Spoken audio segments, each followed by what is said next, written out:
Hello everyone, welcome to my channel. आज हम करेंगे यूनिट 47 स्टार्ट करेंगे और ये वेस्टलैंड का सेक्शन 3 है जो कि आज हम कर रहे हैं और मेरे वीडियो का ये पार्ट 1 होगा। The title of the third part of the Waste Land is taken from the Fire Sermon preached by Gautam Buddha, जिनका लाइफ टाइम है 563 BC to 483 BC. To convince his followers, the Buddhists, of the negative and evil influence on the human mind of the fires of lust, passion, infatuation, and hatred. Though Buddha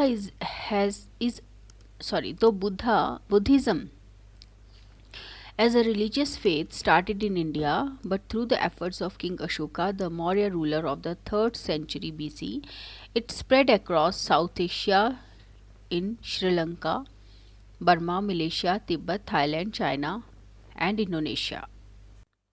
The Buddha's message is still remembered, respected, and followed in these countries. Now glossary part हम करेंगे nymphs. Nymphs का मतलब क्या होता है? Literary pastoral goddesses, but here taken in the sense of pretty young girls loved and entertained by the sons of city directors. Testimony होता है सबूत, एविडेंस या proof. City, the commercial centre of London.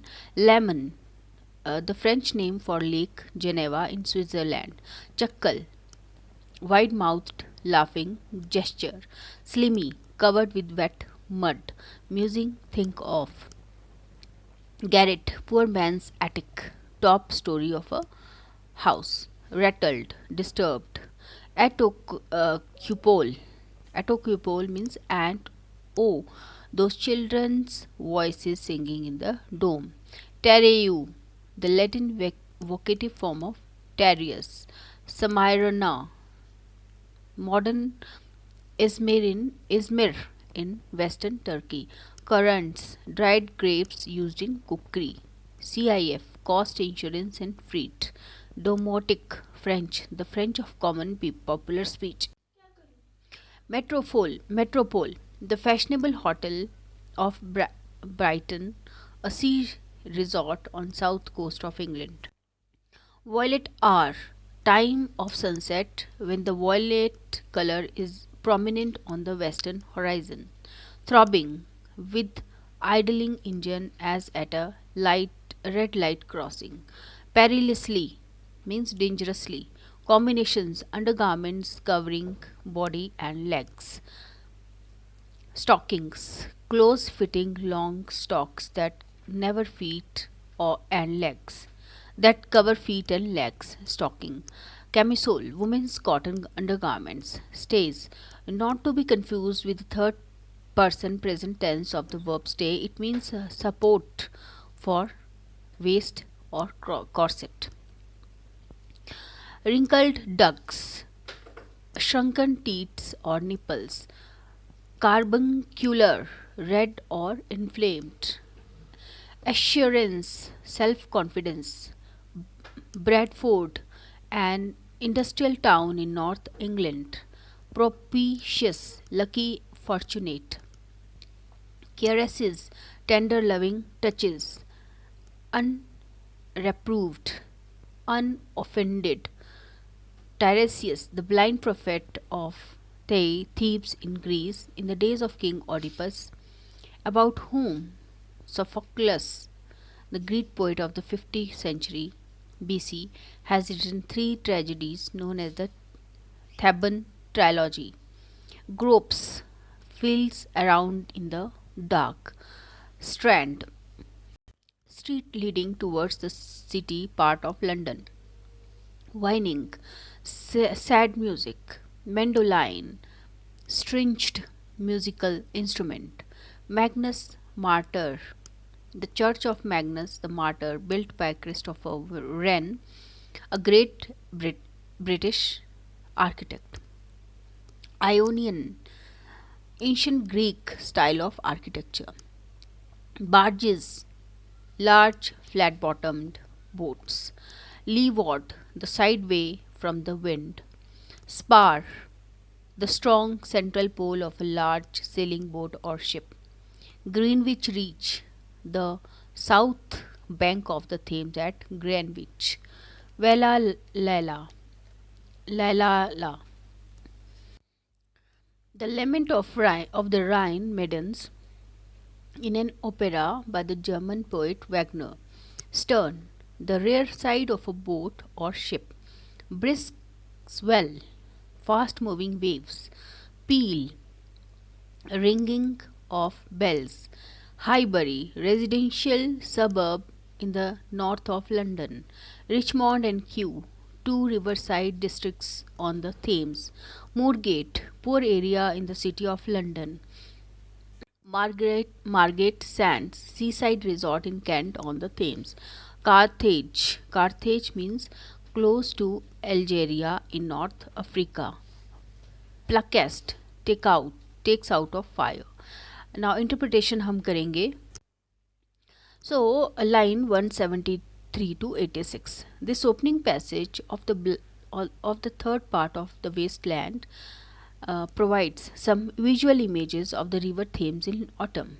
The leafy branches of the trees on the river bank provide a tent like shelter in summer, but at the present time the leaves that resemble hands with fingers have fallen down on the wet earth, and there is no shelter. The cold wind blows across the land without the noisy flutter of the leaves. The pretty young girls are gone away. Line 176 में बोला गया है, Sweet Thames, run softly till I end my song. Recalls the refrain of Edmund Spenser, Prothelemian. There is no evidence of the picnics and parties held on the river bank on the summer nights, none of the debris leftovers that people generally leave behind on such occasions. The sons of the directors of the companies situated in the city part of London, the boy friends of the gone away girls, too have departed from the scene. They have not left their addresses by which they could be traced. इसमें 182 line के बारे में बताया गया है. Line 182 is an echo of the psalmist's laments when he calls the longing of the Jews for their homeland during their exile in biblical Babylonia. By the rivers of Babylon, there we sat down, we wept when we remembered Zion, means Israel. The biblical associations of the line evoke the poet's feeling of despair and alienation from contemporary life of the early 20th century. Lines 185 to 86, इसमें जो है ना 185 और 86 line है, इसमें ये are an ironic variation on the theme of To His Coy Mistress by Andrew Marvell, the 17th century English metaphysical poet. बोला गया है, बट एट माई ये 185 to 86 लाइन है. But at my back I always here times winged chariot hurrying near. This sad image of death is the very opposite of Spenser's lyricism.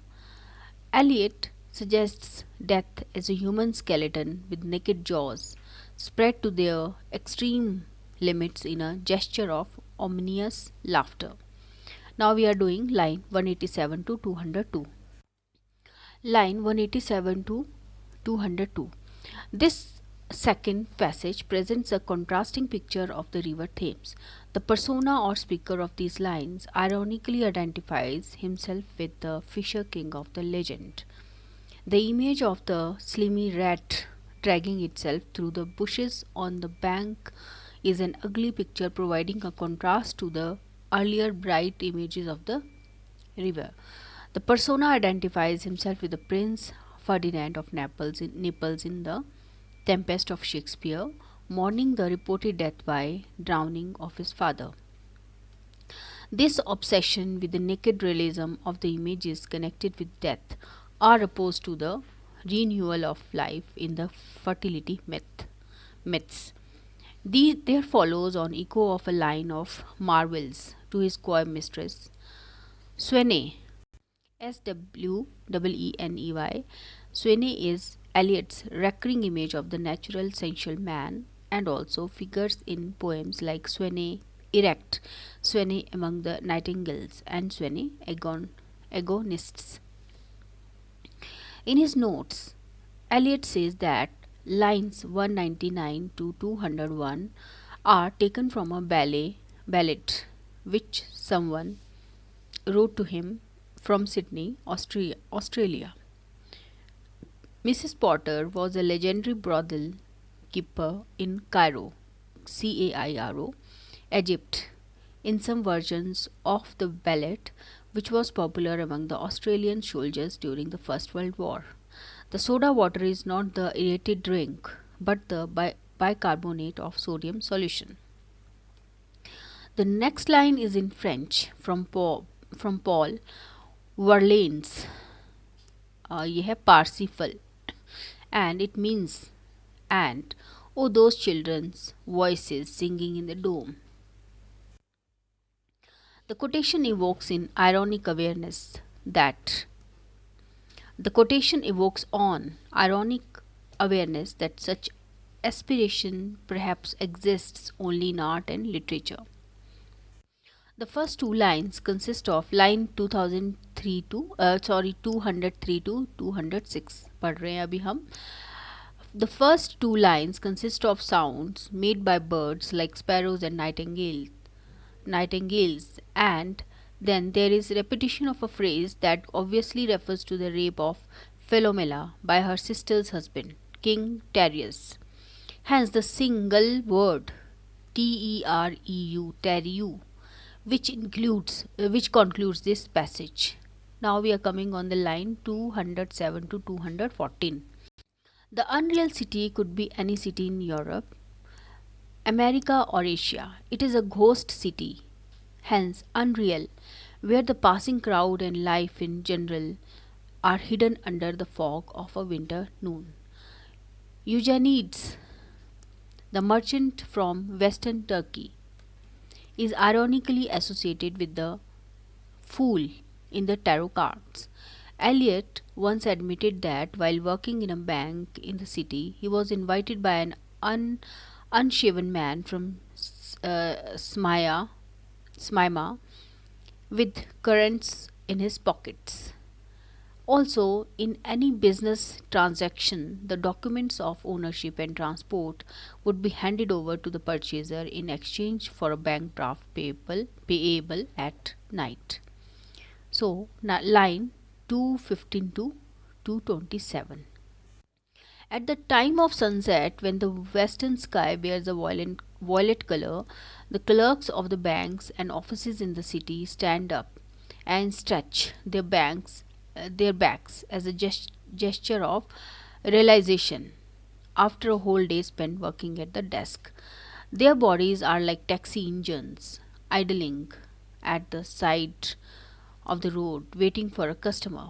At that very hour, Tiresias, the blind prophet of ancient Greece, who lives between the two fives of a male and female, and whose breasts are shrunken in old age, has a vision of what life brings to each man and woman as reward of their daily labor. टायरेसियस जो है एक ऐसा means ऐसे prophet बताया गया जिसकी आधी body आदमी की आधी औरत की है. Okay, that is the time when the sailor comes home from the sea. The typist returns home from office at tea time, clears the dishes from the dining table and makes preparations for the dinner. Her undergarments, touched by the last rays of the sun, are hanging dangerously out of the windows. On the divan which serves as her bed at night, are spread all the various items of her clothes of daily use. Now we are coming on line 228 to 248. The Tiresias foresees the scene that follows and makes a prophecy for the future. Like the London typist, he too waits for the visitor expected by her. She too waits for the visitor expected by her. Finally, the young man with a disfigured face arrives at the typist's flat. He is no hero, only an ordinary house agent's clerk, but his self-assurance is as high as that of a rich industrialist from Bradford in in North England. The clerk imagines that the typist must have finished her dinner and must be feeling tries and bored. Hence, she would be in a receptive mood to love making. He tried his best to arouse her passion by caressing her, but she remains unresponsive. Finally, being himself sexually aroused, he exalts her without any resistance from her. He is so egotistical and selfish that he doesn't expect a response from her and regards her indifference as a welcome to his advances. Tiresias, the eternal witness of thieves in ancient Greece, has undergone the suffering and pain of the typist centuries ago in anticipation of the events to come. He has given company to the lowest among the dead, and he watches effectually while the clerk gives a parting kiss to the typist before finding his way down by the darkly lit stairs. The now we are doing line 249 to 56. The typist has hardly noticed the departure of her lover. She looks at her reflection in the mirror and feels relieved that the pre-arranged sexual encounter is over. The narrator quotes a line from the Olivia's song in Oliver Goldsmith's novel The Vicar of Wakefield. नाम है novel का, जो कि 18th century का है. So the narrator quotes a line from Olivia's song in Oliver Goldsmith's novel to suggest a contrast between the typist's situation and the seduction of Olivia in that novel. The typist moves around in a room mindedly smooth down her ruffled hair and puts a record on the gramophone as if nothing has happened. This episode of the typist and the clerk, like the one in the pub before it, is a deliberate theatrical device by Eliot to achieve a effect. Satiric effect. Okay, now we are coming on the line 257 to 265. Here the poet begins with a quotation from from Ferdinand's reflection on the music that distracts him away from through of his father's supposed death by drowning in the tempest. The music is an ironic reference to the typist gramophone record, while recalling Ariel's song in Shakespeare's play. The narrator of the Wasteland takes us along the stands and the Queen Victoria Street in the City district of London, where is heard the sad music of a mandolin near a public bar in Lower Thames Street. He also remembers the cluttering sound of utensils and talk of the fishermen who usually relax there at noon. Thereby, the walls of the church of St. Magnus, the martyr, display the white and gold columns of the Greek style of its architecture. Now we are coming on the line 266 to 278. In his note to the poem, Eliot says that the Song of the Three Thames Daughters starts here, from line 292 to line 306. They speak one by one. His Thames daughters merge with the nymphs of the opening section of this part of the wasteland and present an ironic variation of Spenser's Daughter of the Flood in Prothelemian and the German poet Wagner's Rhine daughters in the opera The Twilight of the Gods. The Thames daughter complained that the surface of the river is covered with oil and tar. The flat bottomed freight carrying boats have to shift position between the high and low tides of the sea. The widespread red sails change direction with the tide, while hanging by the central poles of the barges that push floating logs of wood down the river towards Greenwich and Isle of Dogs. The two lines that conclude this passage are the Lament of the Rhine Maidens of Wagner. In his note to the first line of of this passage, Eliot refers to the history of England by J. A. Froude, Froude, Froude, where there is an allusion to the love affair between Queen Elizabeth I and her minister, the Earl of Leicester. They were once together on a boating excursion on the Thames, where the Spanish ambassador was also present. The passage that follows recalls Enobarbius' description of Cleopatra's barge in Shakespeare's Antony and Cleopatra. The rear side of the boat was painted in red and gold. The quick flowing waves struck against both shores of the river. The southwesterly winds carried the sound of the ringing bells downstream, where the white stone towards while the where the white stone towers of the Tower of London could be seen. There follows a repetition of the lament of Rhine maidens in of Wagner. Now, 292 to 311. What follows in this passage is the Song of the Three Thames Daughters. The first speak of the boring trams and dusty trees of Highbury in North London. The riverside district of Richmond and Kew do not please her either. Floating, floating down near Richmond, she raises her knees, lying on her back on the floor of a narrow boat. This section is obviously meant for the convenience of the lover accompanying her in the boat. The second girl says that she had her encounter in the poor quarter area of Moorgate. At that time, her heart was virtually under her feet because of the sexual excitement she experienced. After the encounter, her lover feels sorry and cries out of remorse. He promises to behave properly in future, a remark on which she makes no comment. Being practical minded, she knows there is no reason for her to resent the physical union that she and her lover enjoyed together.